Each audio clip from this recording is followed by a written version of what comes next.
Okay, let's dive into this. Welcome back to another explainer. Today we're unpacking a really fascinating cultural insight, and it's drawn straight from a short but honestly super impactful piece called Don't Ever Ask Japanese People This. Now, if you're planning a trip to Japan anytime soon, or even if you just regularly interact with Japanese friends or colleagues, there is a seemingly innocent question that you absolutely need to strike from your vocabulary. Because, according to the source material, if you ask Japanese people when they're getting married, quote, you might end up getting slapped. Literally slapped. Just think about that for a second. I mean, in so many Western cultures, asking someone about their marriage plans is just standard, everyday small talk, right? Like it's what you ask at a family dinner.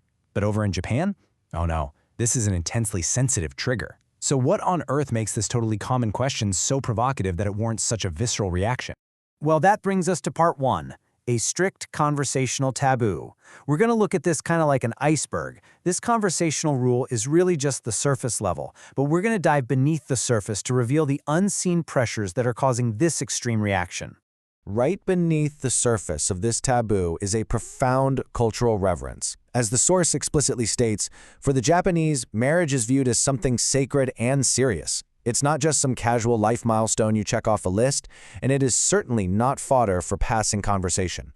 By understanding just how heavily they weigh the whole institution of marriage, we can actually start to see why treating it as casual chit-chat feels incredibly jarring and, honestly, quite disrespectful to them.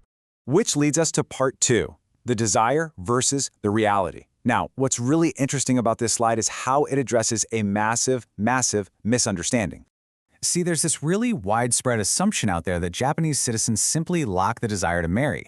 Like, they just don't want to do it. But the source corrects this entirely. It is not a lack of romance. The reality is that many are simply not ready, and it's all because of their current life situation. The harsh, practical realities of their daily lives are basically standing like a giant brick wall between what they actually desire and what they feel they can realistically take on right now. Let's move into part three, fixing life before family.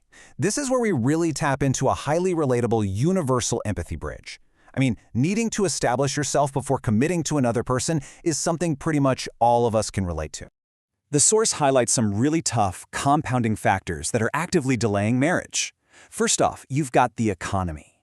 Navigating such a highly competitive, challenging landscape puts just immense daily pressure on young adults. Second, there's this massive demand to establish oneself professionally in a notoriously demanding work culture. And third, kind of tying the whole shebang together, is simply not feeling financially stable enough to support a family. When you view marriage as sacred and serious, as we just talked about, you do not enter into it lightly. You want a rock-solid foundation. And these hurdles, they essentially force people to put their family plans on ice. So, the crucial point is that because of this incredibly heavy burden, many Japanese people choose to focus on fixing their lives first before even deciding to get married. They are actively trying to solve these foundational problems. The immense sensitivity around the whole marriage question isn't because they hate the idea of marriage, it's because asking when are you getting married is essentially asking why haven't you fixed your life yet? You see, it pokes directly at an ongoing, deeply stressful struggle for stability. Which brings us to a really compelling final question as we wrap up this explainer. Is financial stability a strict prerequisite for marriage, or is there never truly a perfect time?